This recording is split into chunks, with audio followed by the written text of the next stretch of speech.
let me show you here, right? Well, we're talking about talking, and then I'm sitting here doing nothing but talking. So let's go ahead. We'll go to devices, right? And we're going to go to Windows. And I'll zoom in a little bit, make it a little easier for you all to see. And then we're going to be in the Windows enrollment section here.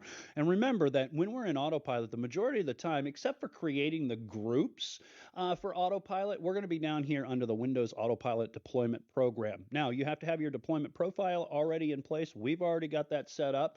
But what we have to do is we have to load our device identifiers up into the devices section inside of Intune.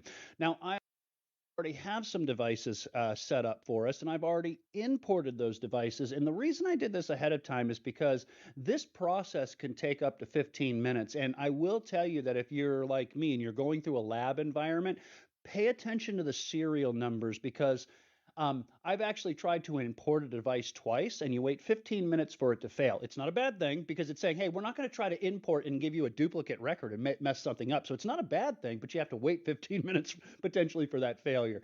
So what we did is here, we went and we've already got the device hashes. Now, remember, there's a few different ways that you can generate these device hashes. If it's an OEM, chances are you're not really going to do it. They're going to have this done ahead of time. Same thing with a a reseller or a distributor. But if you have to manage these, all right, one of the big things to make sure is that you are maybe running the PowerShell script. There's a PowerShell script that allows you to generate an autopilot script. You can go out there. It's on GitHub. You can download it, right? Or you can go like I've done here in the past. If you're just doing demonstrations, just right click on your start icon, choose settings. And then from settings, remember that you can go to accounts. And then from accounts, you can scroll all the way down under accounts, access worker school. And then remember there's that export button and it exports it to the MDM diagnostics. Remember that once we're in here, let me go ahead and I'll go there real quick.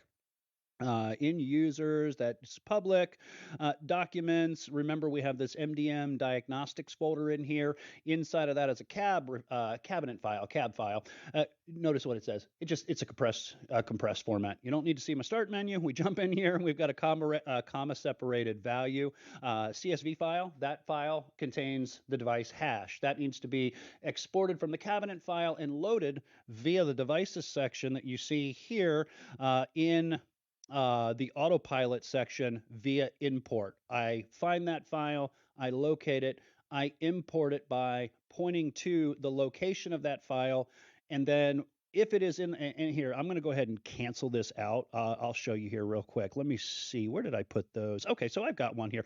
This one's going to fail because I've already got this in autopilot already.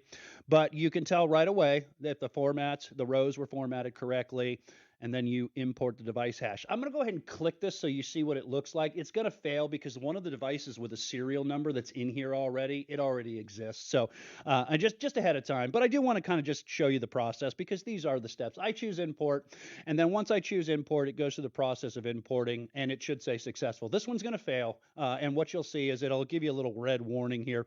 Notice it says import in progress. This can take up to 15 minutes. This is going to change to a red error on me, and then what I'm going to do is when I click this error, the dialog box that comes out here on the side will say ZTD, it'll say ZTD already assigned.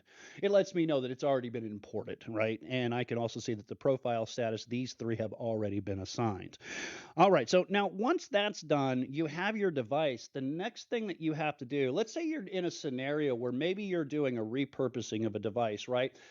Either way, you're at the OOBE, whether it's the first installation, nobody's ever logged into the machine, or you've done a PC reset and you're going to repurpose the device and you want to repurpose it into autopilot.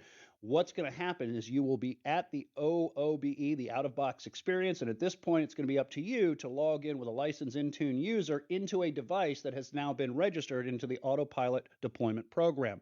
All right, let me go ahead and since we're going to save you some time, I'll come back over here and I'll show you this error because I know it's going to error out ahead of time, but you'll see that it takes a bit for it to even error out, right? So what we're going to do is we're going to switch over.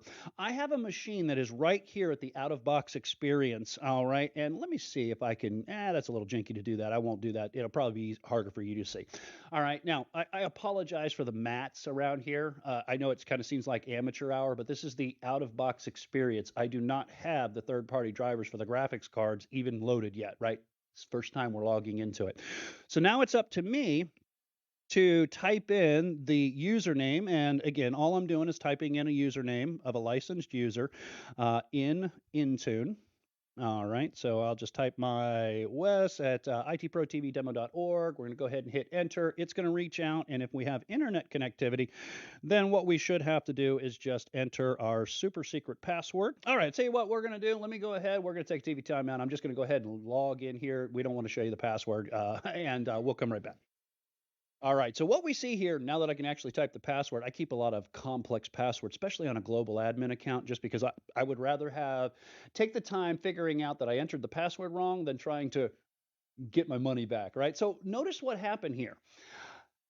I basically just logged into the computer, right? And it's set up now. And what it's doing is it's enrolling it into the Intune autopilot program here. Now it's going to do a restart here. And look here, I am now ready to go. I have a machine and it's up and running. And what I can see, if I come back over here to the autopilot interface, I can find this device and where it's located by coming into autopilot. Again, for those of you that have maybe just tuned in, right? This is going to be the home blade, Windows enrollment, then Windows autopilot. All right. And I look at the devices, I can select the device and I can see what the device current state is. I can see the profile status, it's assigned. What is the assigned profile? Here's my deployment profile that we've configured in other episodes. Here's the date that it was assigned. It's enrolled. And notice that well, actually, it looks the same. You might just see an associate. Here, let me see if I can see this other one, right? Before it actually gets assigned to a device, oh, this one's got assigned to a device. I was hoping one where I could see just the active. There we go. That's what I wanted to see. All right. So notice here that I have this big long serial number. That serial number matches right here. And until the device is enrolled and associated with an Intune device, it stays in your Active Directory as this serial number. Once it actually enrolls completely, and notice that it says what the enrollment state is, now we have an associated Intune device, right? And when I select this device, I can now see that this device is seen not it's in devices. Yes, it is in devices, but it's not under Windows enrollment. It is now a Windows autopilot device. And now this Windows autopilot device, I can see if it's compliant. I can see the operating system. You can see that it's a virtual machine. I can see the serial number associated with it, who owns it. This is a corporately owned account. This is not a BYDO scenario in this case. This is a corporate owned account. And you can see who owns that, right? And we can see the compliance status. So very easy way that you can deploy your Windows devices and have them configured according to whatever the regulations are or whatever the compliance, whatever the policy is in your company. But it helps us to streamline the deployment and configuration of our Windows clients. Wow, this is such a cool episode, Wes. I love that you were able to show us seamlessly how to do this. Any final thoughts before we wrap up this episode? No, not really. Just make sure that you have these in place. Keep in mind that the main goal of this episode was to show you how you get those devices enrolled in the autopilot deployment program. Keep in mind that there are some precursor setups. There are some requirements to be in place that we've done in other episodes here. But hopefully, once you've got all of that set up, you can deploy those devices and you can make your administration a lot easier.